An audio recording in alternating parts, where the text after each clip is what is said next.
Subscribe कीजिए हमारे YouTube channel Saxena CP classes को और बेल आइकन को प्रेस कीजिए हमारा लेटेस्ट एजुकेशनल वीडियो सबसे पहले देखने के। देखिए 3.5 तक जो हम लोगों ने प्रश्नों को किया था, वो प्रश्न से ये प्रश्न क्या है, थोड़ा सा डिफरेंट है।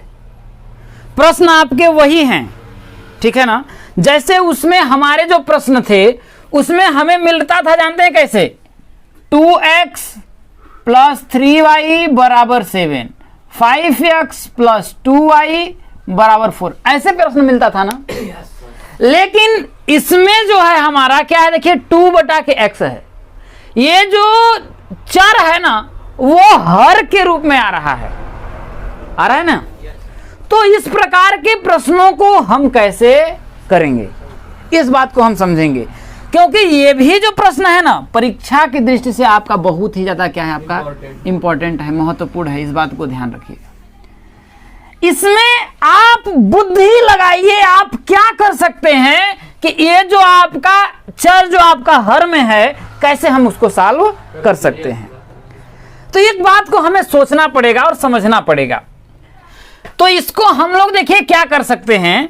अगर देखिए 2 बटा के x है तो क्या मैं इसको ऐसे लिख सकता हूं, देखिए पहले वाले को 2 इंटू 1 बटा के x लिख सकते हैं या नहीं, है या ना। इसके बाद प्लस है, प्लस 3 बटा के y है तो इसको मैं लिख सकता हूं 3 इंटू 1 बटा के y बराबर 13। कोई दिक्कत है। यहां पर उसी तरीके से इसको मैं लिखता हूं, देखिए क्या होगा, देखिए 5 इंटू 1 बटा के x माइनस 4 इंटू 1 बटा के y बराबर कितना है, माइनस का 2 है। यहां तक कोई दिक्कत है। हमको क्या करना है, किसी भी तरह से जब तक चर आपका हर में रहेगा सॉल्व नहीं कर पाएंगे। तो आपको क्या करना है, इस चर को ऊपर ले जाना है, ठीक है ना, किसी भी तरीके से। तो ऐसे तो आपका संभव नहीं है, तो हम क्या करेंगे, मान लेंगे इसके बराबर। क्या करेंगे, मान लेंगे कि माना 1 बटा के x बराबर a। क्या मान लेंगे, माना के 1 बटा के x बराबर a और 1 बटा के y बराबर क्या हो जाएगा, आपका b हो जाएगा। क्या हो जाएगा, 1 बटा के x बराबर a और 1 बटा के y बराबर। कोई दिक्कत है, कोई दिक्कत नहीं है। अब आगे समझिएगा। अगर इतना हम लोगों ने कर लिया तो हम क्या करेंगे ना कि 1 बटा के x के जगह पर a लिखेंगे और 1 बटा के y के जगह पे क्या लिखेंगे, b लिखेंगे। जब लिखेंगे तो ये हो जाएगा, देखिए 2 इंटू 1 बटा के x के जगह हमने क्या माना है, a, तो ये हो जाएगा देखिए 2a प्लस 3 और 1 बटा के y की जगह पे क्या, b बराबर 13। अब बन गया। इसको तो हम सॉल्व कर सकते हैं, है कि नहीं है। तो इसको हम क्या करते हैं, देखिए समीकरण नंबर 1 मान लेते हैं। कोई दिक्कत है। अब यहां पर दोबारा हम क्या करेंगे, इसमें वही देखिए 5a माइनस 4b बराबर माइनस का 2, इसे समीकरण नंबर हम क्या कर सकते हैं, 2 लिखें। कोई दिक्कत है। अब इसे चाहे विलोपन से सॉल्व करिए चाहे वज्रगुणन से करिए। हम क्या करेंगे, आपके दिमाग में एक बात आ रही होगी, हम मान लिए हैं तो यहां से a और b का मान निकलेगा, लेकिन हमें पता करना है 1 बटा के x का, 1 बटा के y का। भाई हमें x और y का मान चाहिए ना कि a और b का। इसने कहीं पूछा है कहीं पर भी कि क्या x और a और b का मान ज्ञात करिए। तो अगर हम यहां से a और b का मान निकाल लेंगे तो यहां पर रख देंगे, है कि नहीं है। तो जब यहां पर रख देंगे तो क्या मुझे x और y का मान नहीं मिल जाएगा, मिल जाएगा नहीं मिल जाएगा। बात समझ में आया ना। तो कुल मिलाकर के हमने ये जो प्रोसेस किया है, इस प्रोसेस से हम यहाँ क्या करेंगे, सिर्फ a और b का मान निकाल करके यहाँ पर रखेंगे, ठीक है। तो किस विधि से सॉल्व करें, चलिए विलोपन से। आपका इच्छा है विलोपन से सॉल्व करने के लिए। अगर हमने बताया अगर आपको विलोपन से अगर करना है तो एक पद को आपको क्या करना पड़ेगा, लुप्त करना पड़ेगा। तो यहां पर 2 है और यहां पर क्या है, आपका 5 है ना। अब ये दोनों को हमें क्या करना पड़ेगा, 2 और 5 का, जब दोनों भाई चर अलग अलग है, भाई चर का जो गुणांक है यहाँ पर 2 है, यहाँ पर चर का गुणांक 5 है, तो इन दोनों का 2 और 5 का हम क्या करेंगे, लॉस लेंगे। क्या करेंगे, 2 और 5 का हम लॉस लेंगे। तो 2 से काटेंगे तो 1, 5, 5 से काटेंगे तो आपका 5 दूना के 10। कुल मिलाकर के हमें इसको भी 10 बनाना है और इसको भी 10 बनाना है। तो बताइए अगर हम इसको 10 बनाना है तो इसमें कितने का गुणा करना पड़ेगा, 5 से, और इसको 10 बनाना है तो कितने से, भाई बस कुछ नहीं करना है, 10 में इसका भाग दे दीजिए तो आएगा 5, 10 में इसका भाग देंगे तो कितना आएगा 2। तो हम लिखेंगे कि समीकरण 1 में 5 से तथा समीकरण 2 में 2 से गुणा करने पर जब हम गुणा करेंगे, दिमाग लगाइए, बुद्धि लगाइए, ठीक है। जब गुणा करेंगे 5 से, समीकरण 1 में 5 से, तो 5 का भाई पूरे में इसमें भी करेंगे और इसमें भी करेंगे। तो 5 दूना के कितना हो जाएगा आपका, तो कितना हो जाएगा आपका, देखिए 10A, सॉरी क्या हो जाएगा आपका, देखिए 10A प्लस भाई यहाँ पर 5 का मैंने मल्टीप्लाई किया है ना भाई, समीकरण 1 में 5 से किया है ना, तो इस पूरे में ऐसे समझिए कि हमको क्या करना है भाई, 5 से मैंने मल्टीप्लाई किया है। कितने से, 5 से, और इसमें कितने का, 2 से। समझ में आया।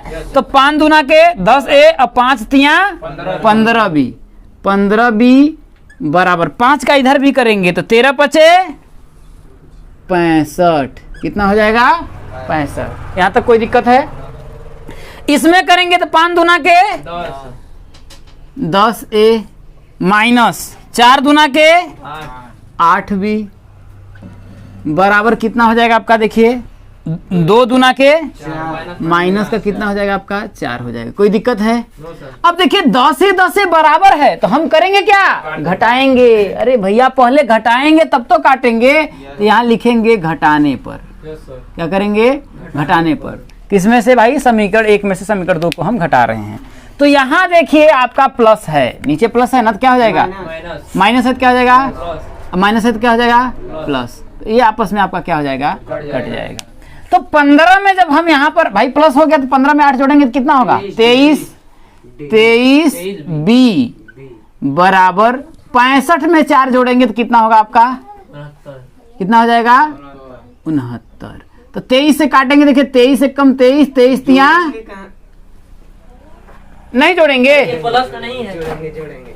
अरे भैया बुद्धि लगाओ यार, बुद्धि घटाने पर कर रहे हैं। तो जो चिन्ह यहाँ प्लस में था तो माइनस में हुआ, यहाँ माइनस में था तो चिन्ह बदल करके प्लस में होगा, और चिन्ह यहाँ माइनस में है तो प्लस बदल करके क्या होगा, प्लस में होगा। तो 65 में 4 जोड़ेंगे तो कितना होगा आपका, 69। काटेंगे तो 23 यहाँ कितना हो जाएगा आपका, 69। भाई 3 आएगा ना, तो B का मान कितना आपका आ गया, 3 आ गया। कितना आपका आ गया, 3 आ गया।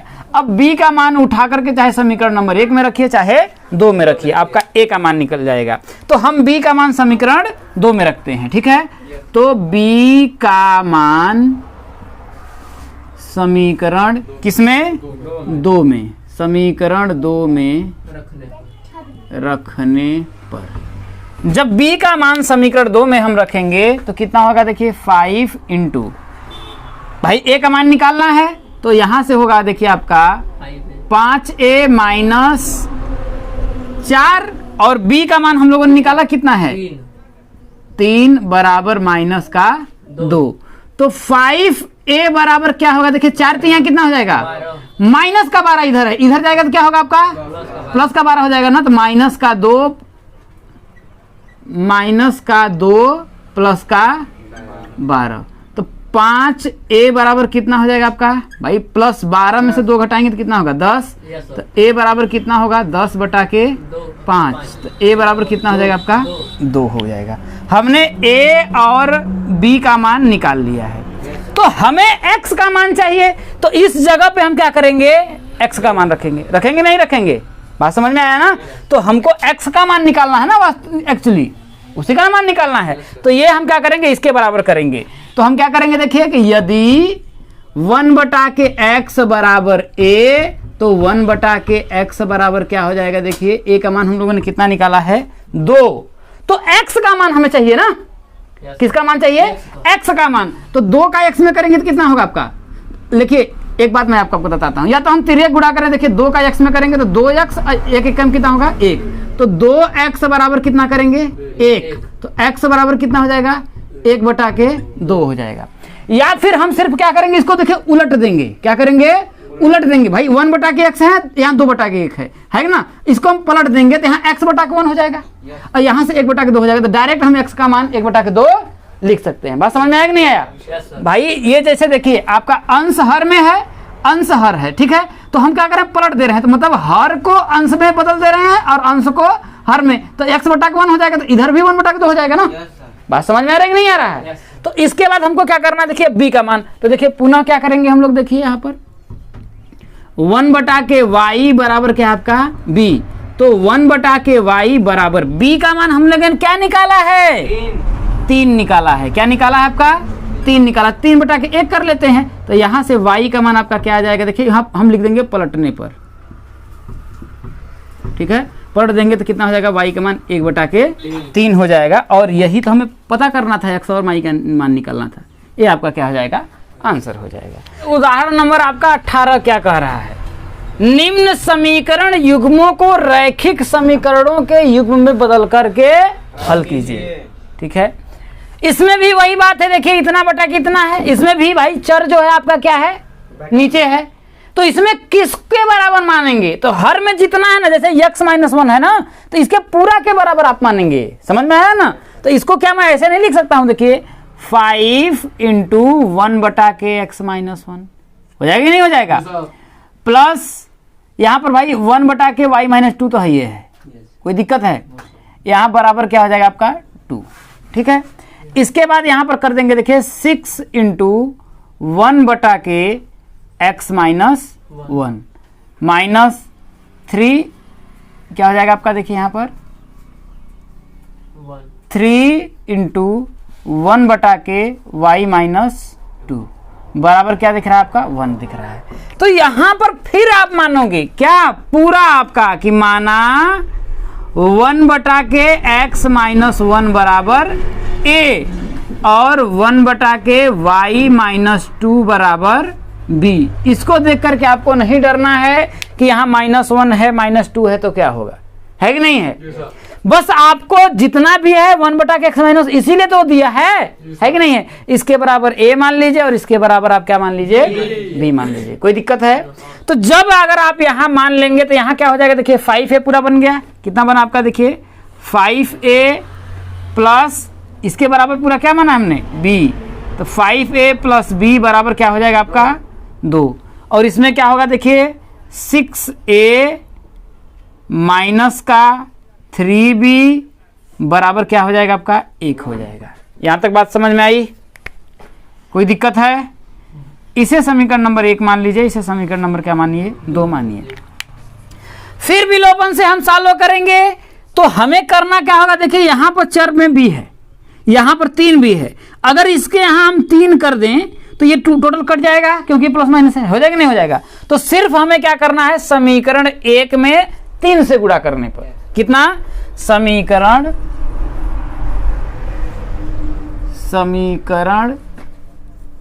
1 में 3 से गुणा करने पर। बात समझ में आ रही है ना? तो सब समीकरण 1 में 3 से गुणा करेंगे भाई, टोटल 3 में करेंगे तो 5 3 कितना हो जाएगा भाई? 3 का इसमें भी करेंगे ना, तो कितना हो जाएगा आपका? देखिए 15a प्लस 3 का इसमें करेंगे तो कितना होगा? देखिए 3b बराबर कितना हो जाएगा आपका? देखिए 2 × 3 कितना हो जाएगा? देखिए 6 हो जाएगा। बात समझ में आया? और यहाँ तो आपका सेम इसको उतारना ही है। देखिए 6a माइनस 3b बराबर 1। कोई दिक्कत है? सिर्फ हमको यहाँ करना क्या? देखिए जोड़ने पर, इस बार घटाना नहीं है। क्या करने पर? जोड़ने पर। क्योंकि जोड़ेंगे तभी तो ये तो आपस में कटेगा, है कि नहीं है? घटा देंगे तो चिन्ह क्या हो जाएगा आपका? बदल जाएगा। तो ये आपस में क्या हो जाएगा आपका? देखिए कट जाएगा। हाँ बोलिए। समीकरण 2 में 1 से गुणा हुआ है ना, मतलब अरे गुणा 1 से गुणा करने का मतलब क्या है? मत गुणा करो, क्या कोई जरूरत है? भाई इन दोनों का अगर एलसीएम लेंगे तो 3 आएगा, तो इसमें 3 से गुणा करने पर इसमें 1 का गुणा करने का मतलब क्या है, वही मान आएगा, तो मत गुणा करिए, है कि नहीं? कोई बात समझ में आई कि नहीं है? तो हम क्या करेंगे भाई, जोड़ने पर हम करेंगे, देखिए तो 15 में 6 जोड़ेंगे तो कितना होगा 21। कितना हो जाएगा आपका 21। ए बराबर कितना हो जाएगा, 6 में 1 जोड़ेंगे तो कितना होगा आपका 7। तो यहाँ से ए का मान कितना आएगा, देखिए 7 बटा के 21 काटेंगे, देखिए 7 एकम 7, 7 त्रिका, तो ए का मान कितना आपका आया, देखिए 1 बटा के 3 आया। कितना आपका आया, ए का मान 1 बटा के 3 आया। अब ए का मान जो है उठा करके समीकरण नंबर चाहे 1 में रखिए चाहे 2 में रखिए, तो चलिए हम क्या करते हैं 1 में रखते हैं, ठीक है। तो ए का मान समीकरण 1 में रखने पर, जब ए का मान समीकरण 1 में रखेंगे तो क्या होगा, देखिए 5 इंटू ए का मान हम लोगों ने कितना निकाला है, देखिए 1 बटा के 3, कितना हो जाएगा, फिर देखिए प्लस बी बराबर कितना हो जाएगा आपका, देखिए 2 है। कितना है आपका 2 है। यहाँ तक कोई दिक्कत है? अब देखिए 5 का 1 में गुणा करेंगे तो भाई 5 एकम 5 बटा कितना हो जाएगा आपका 3। तो b का मान निकालेंगे तो होगा देखिए 2। ये 5 बटा के 3 क्या है, प्लस में है। अब क्या भेजेंगे हम, जब इसको इधर भेजेंगे तो क्या होगा, माइनस का 5 बटा के 3। कोई दिक्कत है? तो जब यहाँ करेंगे तो b का मान कितना हो जाएगा, देखिए b का मान, तो भाई आप क्रॉस मल्टीप्लाई करेंगे तो 3 दूना कितना हो जाएगा 6 माइनस 5 बटा कितना हो जाएगा आपका 3। तो b का मान कितना आपका आएगा, देखिए 1 बटा के 3। a का मान भी हमें 1 बटा के 3 मिला और b का मान भी हमें 1 बटा के 3 मिला। अब a और b का मान अलग अलग जगह रख देंगे, तो a का मान यहाँ पर रख देंगे, है कि नहीं है? तो हम लिखेंगे क्या, यदि 1 बटा के x माइनस 1 बराबर क्या है आपका a है, 1 बराबर क्या है आपका a है, तो क्या हो जाएगा, देखिए 1 बटा के x माइनस 1 बराबर क्या हो जाएगा, देखिए 1 बटा के 3 हो जाएगा, क्योंकि a का मान हम लोगों ने यहाँ पर रखा है, ठीक है ना। अगर आपको दिक्कत हो रही तो इसको भी समीकरण नंबर, इसको 1 मान लीजिए, इसको 2 मान लीजिए, यहाँ 3 मान लीजिए, यहाँ 4 मान लीजिए, ठीक है। तो यहाँ पर लिख देंगे a का मान समीकरण 1 में रखने पर, है कि नहीं है? ऐसे भी आप कर सकते हैं, ठीक है। तो हम क्या करेंगे, फिर क्रॉस मल्टीप्लाई कर लेंगे, है कि नहीं है? तो इसमें करेंगे x माइनस 1 का 1 में गुणा करेंगे तो कितना आएगा आपका x माइनस 1 बराबर 3 का 1 में करेंगे तो कितना होगा आपका 3। तो x बराबर क्या होगा, देखिए 3 और माइनस 1 इधर जाएगा तो कितना होगा +1। तो x का मान क्या आपका आ गया, आया ना? कोई दिक्कत है? अब वही भाई b का मान क्या रख देंगे, यहाँ पर रख देंगे, है कि नहीं है? तो क्या हो जाएगा, देखिए पुनः हम कर देंगे, देखिए क्या है 1 बटा के कितना है, देखिए y माइनस 2 बराबर क्या है आपका, देखिए b। तो b का मान यहाँ पर उठा कर रख देंगे तो कितना हो जाएगा, देखिए 1 बटा के y माइनस 2 बराबर 1 बटा के 3। फिर तिर्यक गुणा करेंगे, देखिए तो y माइनस 2 का अगर हम गुणा 1 में करेंगे तो y माइनस 2 आएगा, बराबर 3 का 1 में करेंगे तो 3 आएगा। तो y का मान क्या आपका आया, देखिए 3, ये माइनस 2 उधर जाएगा तो क्या होगा प्लस का 2 हो जाएगा। तो y का मान कितना आपका आ गया 5। और हमें क्या करना था, x और y का ही तो मान निकालना था। तो x और y मान आपका निकल गया। समझ में आया अच्छे तरीके से? कुछ भी रहे सेम वही चीज है, बस केवल और केवल हमें क्या करना है, एक बार मान लेकर के सॉल्व कर लेना है। समझ में आया? और कुछ नहीं है। हर नंबर आप 19 देखिए, देखिए क्वेश्चंस क्या कह रहा है, बड़े ही इसको देखिए आप लोगों को ध्यान से देना है, क्योंकि ये सभी प्रश्न जो होता है परीक्षा में पूरा समझिए फिक्स रहता है कि आएगा ही आएगा। ठीक है, ध्यान से समझिएगा। क्वेश्चंस ही बहुत ही आसान है और बहुत ही इंपॉर्टेंट है, लेकिन क्वेश्चन आपका बहुत लंबा जाएगा। ठीक है ना, अगर ध्यान नहीं दिए तो उड़ जाएगा। क्या बोल रहा है, देखिए कि एक नाव 10 घंटे में धारा के प्रतिकूल 30 किलोमीटर तथा धारा के अनुकूल 44 किलोमीटर जाती है। कोई नाव है जो 10 घंटे में धारा के प्रतिकूल 30 किलोमीटर और धारा के अनुकूल 44 किलोमीटर जाती है। 13 घंटे में वह 44 किलोमीटर धारा के प्रतिकूल एवं 55 किलोमीटर धारा के अनुकूल जाती है। धारा की चाल एवं नाव की स्थिर पानी में चाल ज्ञात कीजिए, ये हमसे पूछ रहा है। समझने का आप प्रयास करिएगा। जैसे मैं मान लेता हूं, देखिए कि ये मान लेते हैं आपकी, देखिए ऐसा आपका करके आपका नदी है, ठीक है, ऐसे करके आपका पानी कुछ ऐसे बह रहा है, ठीक है, ये ऐसे करके हम मान लेते हैं आपका पानी बह रहा है। ये यहाँ पर आपकी क्या है, नाव है, क्या है आपका, ये आपकी इस तरीके से आपकी एक नाव है, ठीक है। अब ये बोल रहा है ना कि पानी जिधर बह रहा है उधर एक बार जाती है और फिर आपका इधर आती है, तो धारा के प्रतिकूल तथा धारा के अनुकूल 44 किलोमीटर। अब समझिए, धारा के अनुकूल इधर मान लीजिए 44 किलोमीटर जाती है, ठीक है, और पुनः फिर क्या करती है यहाँ पर भाई 30 किलोमीटर वापस आती है। 44 किलोमीटर इधर जा करके और 30 किलोमीटर पुनः फिर वापस आती है, तो उसको कितना घंटा लगता है, 10 घंटा लगता है। और यदि वह 40 किलोमीटर धारा के प्रतिकूल, फिर धारा के प्रतिकूल की धार 40 किलोमीटर, मान लीजिए धारा के प्रतिकूल धारा, मान लेते हैं धारा इधर बह रही है, ठीक है, किधर बह रही है, इधर बह रही है धारा, ठीक है, तो धारा के प्रतिकूल वो क्या कर रही है, 44 किलोमीटर यहां पहुंच रही है, ठीक है। अब फिर वापस धारा के अनुकूल कितना, 55 किलोमीटर आती है, तो वो कितना समय ले रही है, 13 घंटा ले रही है। तो वही पूछ रहा है कि धारा की चाल एवं नाव की स्थिर पानी में चाल ज्ञात कीजिए, ये बात पूछ रहा है। कोई दिक्कत है? तो हम मान लेते हैं, देखिए कि माना नाव की स्थिर पानी में चाल x किमी प्रति घंटा है। क्या है कि माना नाव की स्थिर पानी में चाल x किमी प्रति घंटा एवं धारा की चाल y किमी प्रति घंटा है। यहां तक बात समझ में आया? कोई दिक्कत है? यहां तक नहीं दिक्कत है। एक बात आप समझने का प्रयास करिएगा, ठीक है ना। अगर मान लेते हैं पानी आपका इधर ही बह रहा है, इधर ही बह रहा है, ठीक है, बात समझ में आ रहा है भाई। धारा अपनी स्पीड से कुछ तो बह रही होगी ना। अगर नाव ना चले, अगर नाव को चलाने वाला कोई ना हो, नॉर्मल ऐसे हो, तो नाव अगर नहीं चलेगी, जो तो धारा की जो चाल है उस स्पीड से नाव चलेगी या नहीं चलेगी, उसके साथ तो आपने चले ही चलेगी। लेकिन अगर मैंने मान लिया कि धारा की चाल x किमी प्रति घंटा है और ये जो धारा है इसकी चाल y किमी प्रति घंटा है, ये मैंने मान लिया, तो अगर हम नाव को ना चलाएं, मतलब कि नाव को ना चलाएं तो सिर्फ ऐसे ही छोड़ दें, तो ये धारा जिस स्पीड से जा रही है उस स्पीड से नाव जाएगी कि नहीं जाएगी? छोड़ देंगे तो पानी में, भाई बहता पानी है, बहते पानी में अगर नाव को छोड़ दीजिएगा तो पानी की स्पीड से तो वो बहते ही जाएगा, नहीं जाएगा, जाएगा ना, बात समझ में आया।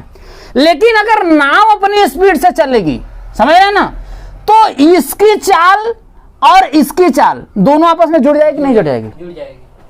बात समझ में आया नहीं? भाई मैं तो ऐसे नॉर्मल हो तो चल ही रही है अपना, अब पानी अपने हिसाब से वो क्या कर रहा है, चल ही रहा है, पानी है अपने हिसाब से भाई चल ही रहा है, तो उसमें जो नाव है वो तो भी पानी की उस स्पीड से चलेगी ही चलेगी। लेकिन यदि हम क्या करें, नाव को अगर चलाना स्टार्ट कर देंगे तो नाव का स्पीड और धारा अपनी स्पीड तो ढकेल ही रही है, तो दोनों की स्पीड बढ़ गई ना, तो है कि नहीं? तो मान लेते हैं इधर जा रही है, भाई कहने का मतलब यह है कि पानी भी आपका क्या है, इधर की तरफ बह रहा है, इधर की तरफ पानी भी बह रहा है और नाव भी इधर की तरफ ही चल रही है। बात समझ में आया ना? तो अगर पानी भी इधर की तरफ बह रहा है और नाव भी इधर की तरफ जा रही है, तो पानी की जो चाल है और ये जो है किसकी, नाव की चाल है, अगर दोनों एक ही दिशा में जाएंगे तो स्पीड क्या होगी, ये और ये स्पीड सेम हो जाएगी। हो जाएगी नहीं हो जाएगी? कोई दिक्कत है? तो हम बोलेंगे कि धारा के अनुकूल चाल क्या होगा, धारा के अनुकूल चाल, धारा के अनुकूल दोनों की चाल, मतलब कि धारा के अनुकूल क्या है, मतलब पानी के साथ साथ भाई इधर ही पानी भी जा रहा है और इधर ही नाव भी जा रही है, तो चाल क्या होगी भाई, ये x है और ये y है, तो दोनों क्या हो जाएगा, x प्लस y हो जाएगा नहीं हो जाएगा? भाई अगर मान लेते हैं ये न चले, सिर्फ यही चले, तब तो y की स्पीड से तो नाव जाएगी ही जाएगी ना, कि नहीं जाएगी? लेकिन अगर ये अपने स्पीड अगर ले रहा है तो वो स्पीड इसमें जुड़ जाएगी, है कि नहीं है? तो वो स्पीड जुड़ जाएगी तो x प्लस क्या हो जाएगा, y। बात समझ में आया कि नहीं है? तो हम लिख देते हैं, देखिए धारा के अनुकूल चाल, धारा के अनुकूल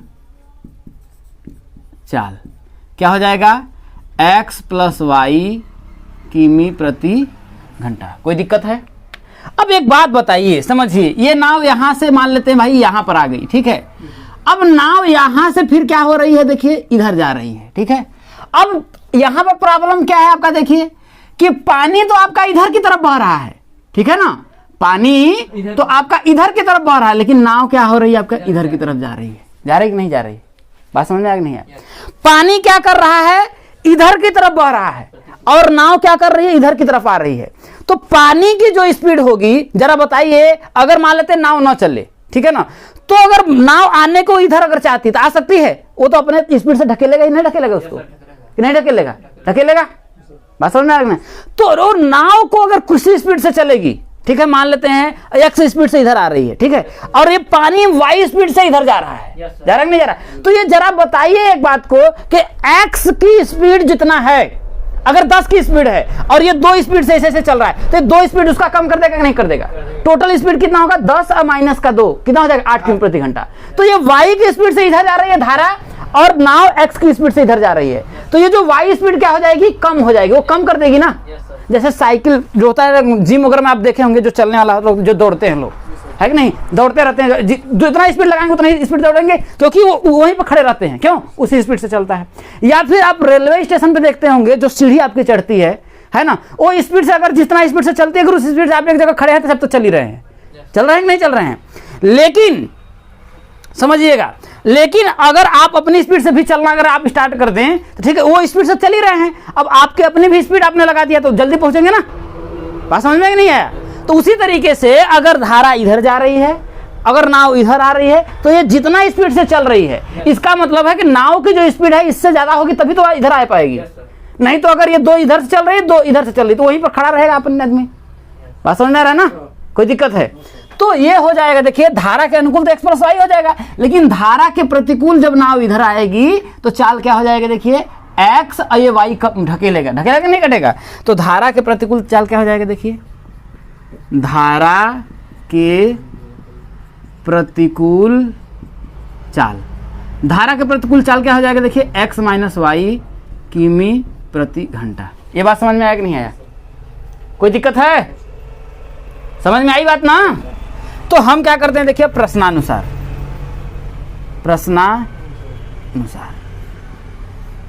अब मान लेते हैं, देखिए नाव क्या बोल रहा है, देखिए कि 30 किलोमीटर धारा के अनुकूल और 44 किलोमीटर, सॉरी धारा के प्रतिकूल 30 किलोमीटर जा रही है और धारा के अनुकूल 44 किलोमीटर जा रही है ना। तो मान लेते हैं कि ऐसे समझिए, आप इस बात को ऐसे समझने का प्रयास करिएगा कि धारा के अनुकूल मान लेते हैं भाई, धारा के अनुकूल 44 किलोमीटर जा रही है ना, यहाँ पर आप उसने 44 किलोमीटर गई, ठीक है ना, तो स्पीड समय कितना लगा हमको मालूम नहीं है ना, कि मालूम है? मालूम नहीं है ना? तो हम मान लेते हैं कि भाई धारा के अनुकूल जो दूरी कितना है आपका, 44 है ना, है ना, और हमको पता नहीं है कि यहां से यहां जाने में कितना समय लगा है, लेकिन इतना पता है कि यहां से 44 किलोमीटर इधर जा रही है और फिर 30 किलोमीटर इधर आ रही है, तो टोटल कितना समय लग रहा है, 10 घंटे लग रहा है ना। तो हमारा जानता है समय बराबर क्या होता है, दूरी बटा के चाल। तो धारा के अनुकूल कितना किलोमीटर है, 44 किलोमीटर धारा के, क्योंकि हम जानते हैं देखिए ना कि समय बराबर दूरी बटा के क्या होता है आपका, चाल होता है, ठीक है ना। अब एक बात को आप समझने का प्रयास करिएगा, ठीक है ना, कि समय बराबर दूरी बटा के चाल होता है, ठीक है ना। तो वो क्या ये कर रहा है, देखिए कि धारा के अनुकूल कितना किलोमीटर जा रहा है, 44 किलोमीटर ना, तो समय बराबर दूरी बटा के चाल होता है ना। तो समय बराबर दूरी बटा के चाल, 44 किलोमीटर और चाल क्या है, देखिए धारा के अनुकूल जा रहा है तो उसकी चाल क्या है, देखिए x प्लस वाई है ना। तो दूरी और बटा के समय, चाल कितना हो जाएगा आपका, चाल x प्लस वाई, यहां तक कोई दिक्कत है, प्लस अब जो आपका इधर जा रही है यहां पहुंच रही है, फिर ये आपका इधर वापस आ रही है, तो धारा के प्रतिकूल जो चाल है कितना आपका, एक्स एक्स, अरे भैया एक्स माइनस वाई है, बुद्धि लगाइए, चाल मैं पूछ रहा हूं। तो समय बराबर क्या होगा, दूरी, दूरी कितना तय कर रहा है 30, और चाल कितना है आपका एक्स माइनस का वाई, और इन दोनों को मिलाकर को कितना समय लग रही है 10 घंटा। बात समझ में आया कि नहीं? अगर आपको नहीं समझ में आया है तो आप इस बात को ऐसे समझिए कि यहाँ से यहाँ जाने पर मान लेते हैं वो t1 समय लेता है, ठीक है ना। तो चाल बराबर क्या होता है, चाल सॉरी समय बराबर क्या होता है, दूरी बटा के चाल। तो मान लेते हैं यहाँ से यहाँ कितना किलोमीटर उसने गया, 44 किलोमीटर में t1 समय लेता है। तो t1 समय, तो समय बराबर क्या होता है, दूरी बटा के चाल। दूरी कितना 44 और बटा के चाल कितना आपका x प्लस वाई हो गया। भाई मान लेते हैं हम इसने यहाँ से यहाँ आने में t1 समय लिया है, तो समय बराबर दूरी बटा के चाल 44 बटा के x प्लस वाई, है कि नहीं है। अब फिर यहाँ से यहाँ आने मान लेते हैं t2 समय लिया है, कितना समय लिया है t2 समय लिया है। तो फिर समय बराबर क्या हो, दूरी बटा के चाल।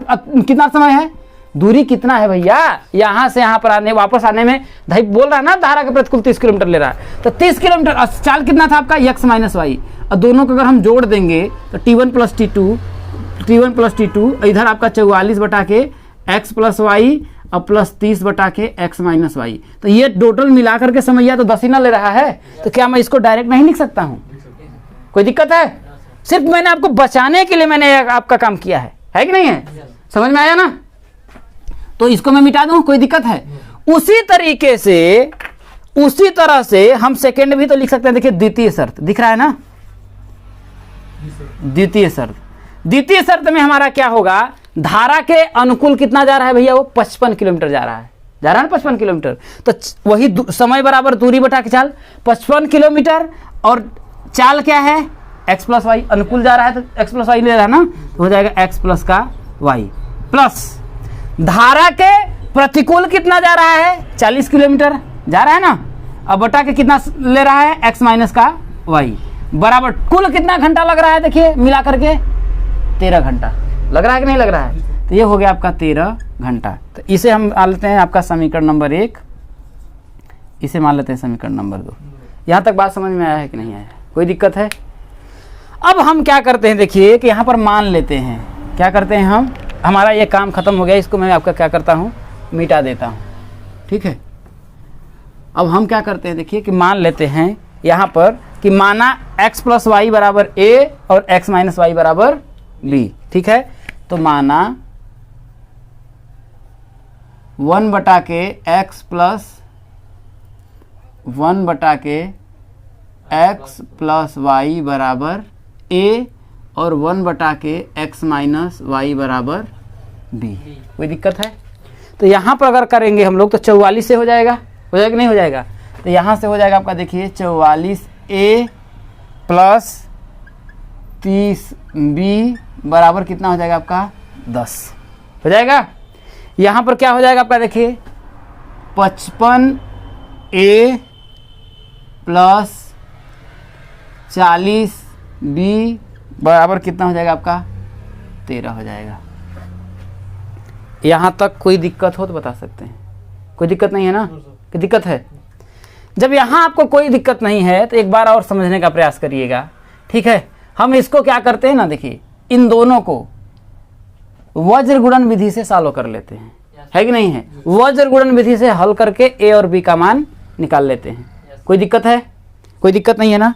तो हम क्या करते हैं, देखिए अब यहाँ पर देखिए वही तो सॉल्व करने के लिए वही क्या करेंगे हम, देखिए a बटा के क्या करेंगे समथिंग, मैंने बताया था, बराबर माइनस b बटा के समथिंग बराबर क्या हो जाएगा आपका, देखिए सॉरी ये जो अब वज्र गुणन हमको बनाना सॉल्व करना पड़ेगा ना, तो ये 10 जो है ना, समझ रहे हैं ना, उसको इधर हमको लाना पड़ेगा, ठीक है ना। तो ये बराबर मतलब कि ये जो 10 है इसको हमको बनाना क्या पड़ेगा, माइनस का 10 बराबर 0 करना पड़ेगा, है कि नहीं है। यहाँ जो 13 है माइनस का 13 बराबर 0 करना पड़ेगा। ये बात मैंने आपको बताई है कि नहीं बताया है, बताया है ना। तो क्या हो जाएगा यहाँ देखिए 1 बटा के मतलब कि अचर पद 1 बटा के क्या हो जाएगा आपका समथिंग। यहाँ तक बात समझ में आया।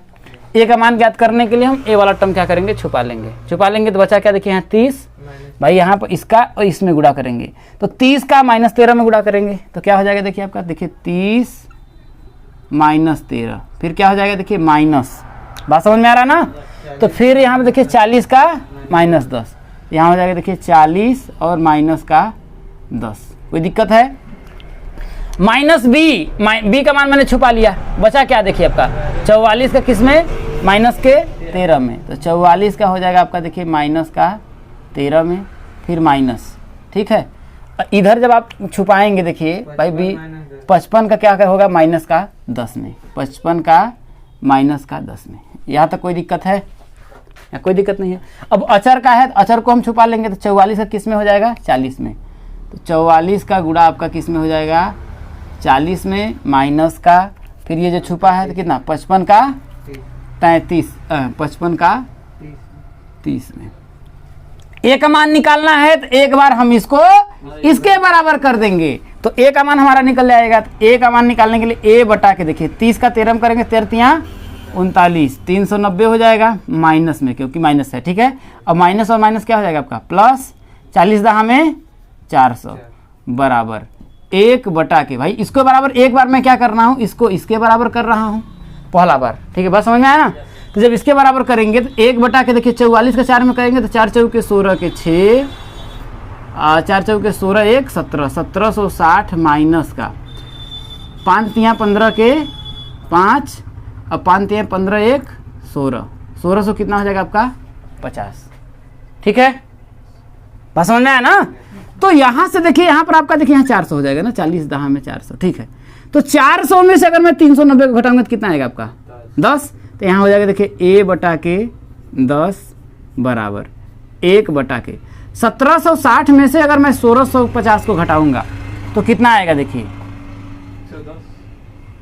110 आ जाएगा। कितना आ जाएगा 110 प्लस में आएगा 1700 के 60 में से, क्योंकि देखिए 6 में से 5 गया 1, 7 में से 6 गया 110 आया। कोई दिक्कत है?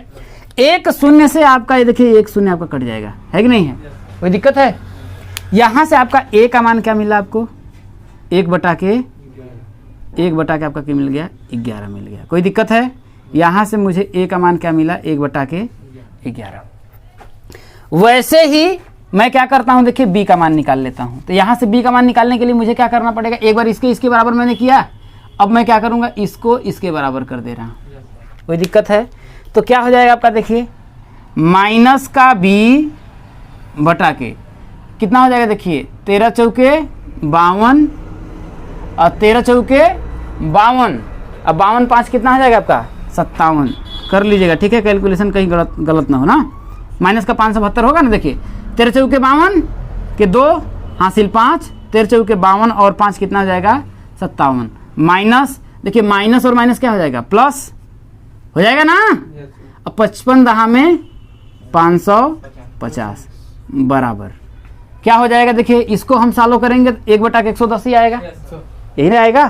तो क्या हो जाएगा देखिए आपका 1 बटा के 110 में लिख लेता हूँ बराबर यहाँ माइनस बी बटा के 572 में अगर हमें 550 से घटाऊंगा तो कितना आपका आएगा देखिए 22, कितना आ जाएगा आपका श्योर है आपका 2, यहाँ पर 2 हो जाएगा, 7 में से 5 गया 2, हाँ माइनस का कितना हो जाएगा 22 बराबर कितना हो जाएगा आपका देखिए 1 बटा के 110, ठीक है। तो ये देखिए आपका इससे आपका ये कट गया ना। तो आप जानते हैं कि 22 पचे कितना होता है 110 होता है। यहाँ से आपका क्या मिला, आपका b का जो मान आया 1 बटा के 5 दिख रहा है ना, देख लीजिएगा, ठीक है। 1 बटा के कितना हो गया आपका 5 आ गया। कोई दिक्कत है? तो a कहाँ गया, a और b का मान हम कहाँ रख देंगे, यहाँ पर रख देंगे। a और b का मान हम क्या करेंगे यहाँ पर रख देंगे, ठीक है। तो a और b का मान जब हम वहाँ पर रखेंगे तो हमको क्या मिलेगा, ठीक है। अब देखिए अगर हम a का मान यहाँ पर रखते हैं, देखिए कहाँ पर यहाँ पर, ठीक है ना। तो a का मान अगर हम रखेंगे तो हमको मिलेगा देखिए 1 बटा के x प्लस वाई बराबर 1 बटा के a का मान कितना है 1 बटा के 11 है ना, है कि नहीं है? है ना। तो हो जाएगा देखिए 1 बटा के 11, यहाँ तक कोई दिक्कत नहीं है। तो जब हम फिर क्रॉस मल्टीप्लाई करेंगे, है ना, तो हमको यहाँ से क्या मिलेगा आपका देखिए, जब क्रॉस मल्टीप्लाई करेंगे तो x प्लस वाई बराबर 11 मिलेगा। इसे समीकरण नंबर हम क्या मान लेते हैं, 2 माने थे ना, इसे समीकरण नंबर हम क्या मान लेते हैं 3 मान लेते हैं। कोई दिक्कत है? यहाँ तक तो कोई दिक्कत नहीं है।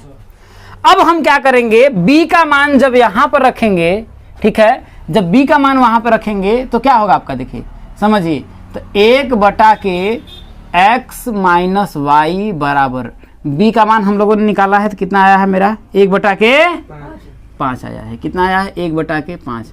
फिर वही क्रॉस मल्टीप्लाई करेंगे तो यहाँ से हमको x माइनस वाई का मान कितना मिल जाएगा, 5 एक कम 5। इसे समीकरण नंबर हम क्या करते हैं, 4 कर लेते हैं। अब यहाँ से हमको x और y का मान मिलेगा, क्योंकि हमने माना है कि नाव की जो पानी में चाल है x किमी प्रति घंटा है और धारा की जो चाल है y किमी प्रति घंटा है। बात समझ में आया, कोई दिक्कत है?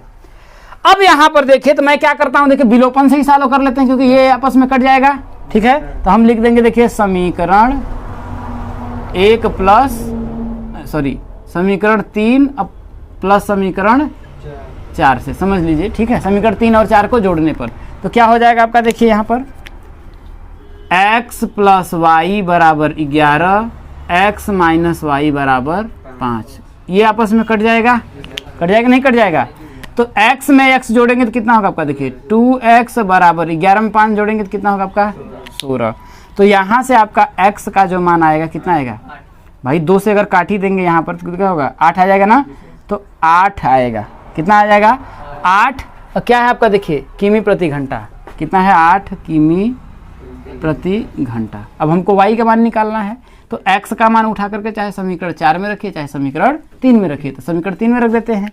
तो x का हो गया, मान समीकरण 3 में रखने पर, जब समीकरण 3 में रखेंगे तो देखिए x का मान कितना है, देखिए 8 और प्लस y बराबर कितना है 11। तो y बराबर कितना हो जाएगा, 11 माइनस का 8, y बराबर कितना होगा, अरे 3 आ जाएगा, 3 किमी प्रति घंटा। प्रति घंटा। तो देखिए नाव की जो चाल थी 8 किमी प्रति घंटा थी धारा की चाल। और धारा की जो चाल थी आपका कितना था, 3 किमी प्रति घंटा था। अगर मुझे प्रूफ करना हो कि मेरा जो स्टेटमेंट है वो सही है कि नहीं है, तो मैंने माना कि धारा के अनुकूल, मैंने ये माना था ना, मैं यहाँ पर फिर से आपको थोड़ा सा करके दिखा देता हूँ यहाँ पर, ठीक है, ऐसे, वही वाला बोलने वाली दिक्कत। ठीक है। यहाँ से मैं मान लेता हूँ ये नाव है, ठीक है, धारा के अनुकूल जा रही है। नाव की स्पीड मैंने माना है कितना आपका 8 है, समझिएगा 8 किलोमीटर प्रति घंटा है।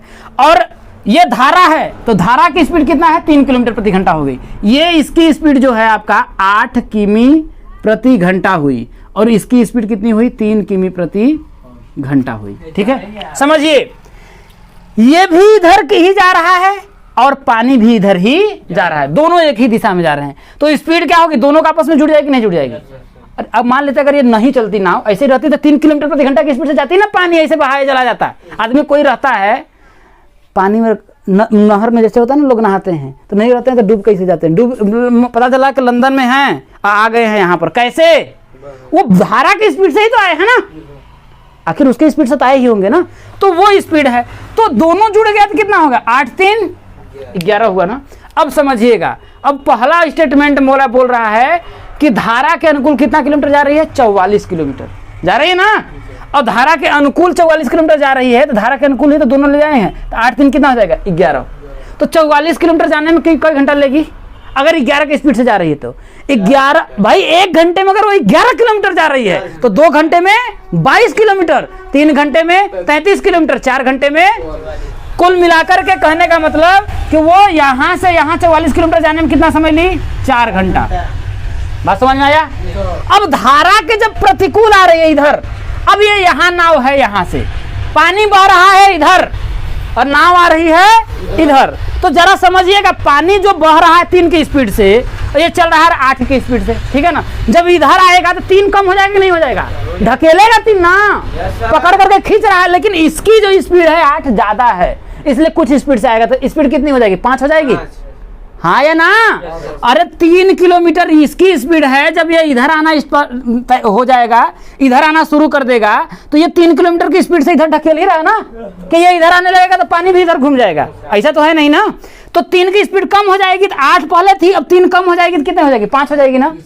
और आ कितना रहा है, केवल 30 किलोमीटर आ रहा है, ना। तो 1 घंटे में वो केवल कितने किलोमीटर तय करेगी? 5 किलोमीटर। तो 30 किलोमीटर तय कर 2 घंटे में, 6 घंटा में ना। कितने घंटे में? 6 घंटा में। तो पहले 4 घंटा ले रही थी, अब 6 घंटा ले रही थी। 6 4 दोनों मिला जोड़ेंगे कितना होगा? तो यहाँ तो बोल तो रहा है 10 घंटे में धारा के प्रतिकूल 30 किलोमीटर और धारा के अनुकूल 44 किलोमीटर जाती है। प्रूफ हो रहा है ना? हमने जो निकाला है वो सही है ना? ये हम प्रूफ कर रहे हैं आपका। दूसरा बात बोल रहा है कि 55 किलोमीटर फिर किसी स्पीड से जाती होगी, लेकिन मुझे पता, मैंने निकाल लिया है कि चाल नाव की 8 है और इसका ये है। तो 55 किलोमीटर जा रही है, तो इधर फिर अनुकूल जा रही है ना 55 किलोमीटर। तो पहले 8 थी तो 3 फिर जुड़ जाएगा, तो 8 3 कितना हो जाएगा? 11। तो 55 किलोमीटर जाने में कितना समय लेगा? 5 ना। अरे भाई जोड़ देंगे तो 11 पचे। यहाँ देखिए खुद ही इससे हम आपका प्रूफ करवा देते हैं। कितना होगा? 11 पचे 5 घंटा इधर ली। अब देखिए 40 है, तो जब ये वापस आना रिटर्न हो रही है, ये इधर जा रहा है और भाई पानी इधर बह रहा है और नाव इधर आ रही है, तो ये 3 किलोमीटर कम हो जाएगा नहीं हो जाएगा? तो स्पीड कितना हो जाएगी? 5 हो गया ना। तो 40 5 8 तो 8 घंटा यहाँ लिया ना, आया ना। 8 5 कितना हुआ? 13 आ रहा है ना। इसका मतलब मैंने जो सॉल्व किया वो क्या है? सही है। सिर्फ और सिर्फ आपको दिमाग केवल और केवल बुद्धि जो इस्तेमाल करनी है, पूरा सिर्फ यहां और यहां करना है, सिर्फ और यहां पर यहां।